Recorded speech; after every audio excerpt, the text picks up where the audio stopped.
Ang gagawin natin dito mga boss amo, papalitan natin yung satellite dish antenna kasi matagal na yan, ilang taon na rin.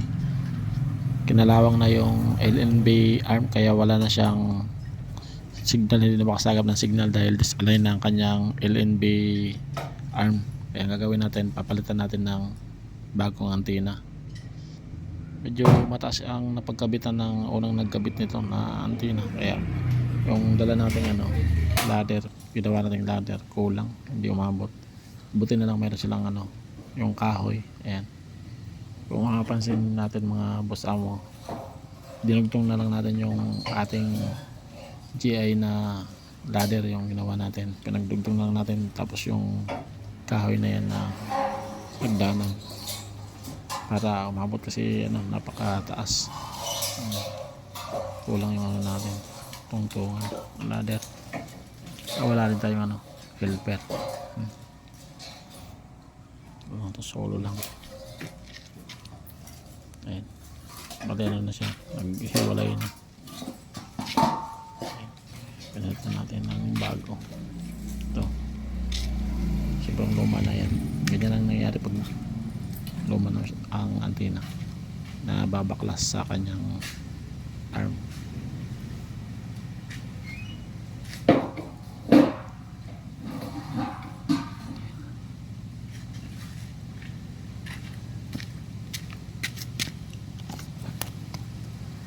So ating finder, pan-detect natin sa signal kung 100% na signal quality. Yan, tapos tandalin na lang natin ito doon sa taas, lagyan na lang natin sa bag itong antenna kasi nakakabit na yung doon, yung tubo mount bracket.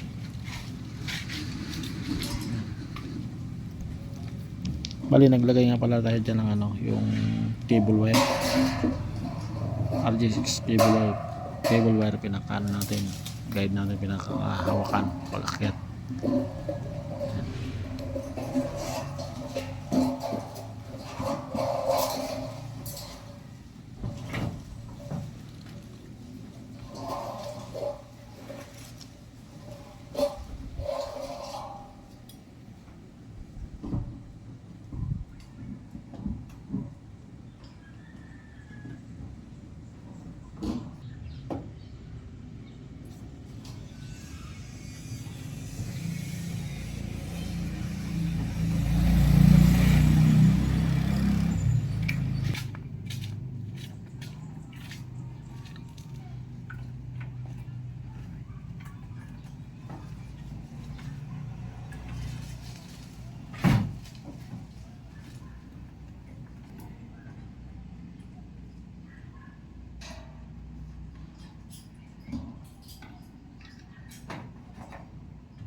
Ito i-align na natin gamit ang ating satellite finder tsaka yung pan-testing natin na cable wire din na 1 meter.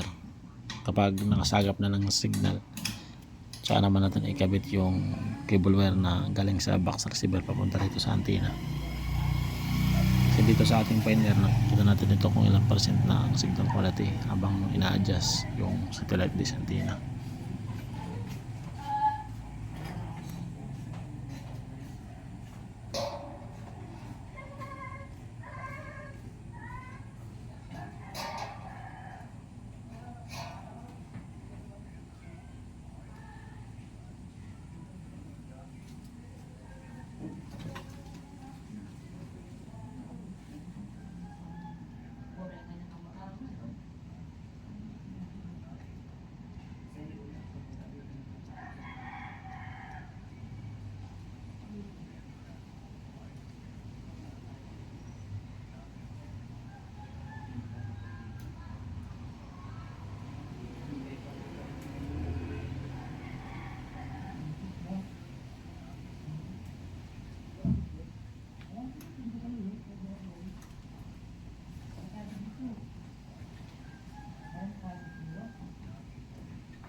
Ito na madam, naikupit na.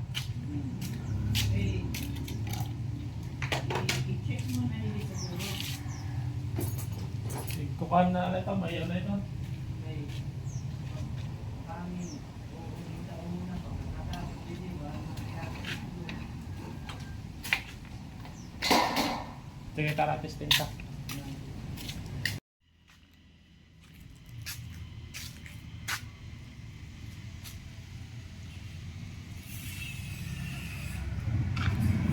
I-accord. Pwede pa itong gamiton? Oo,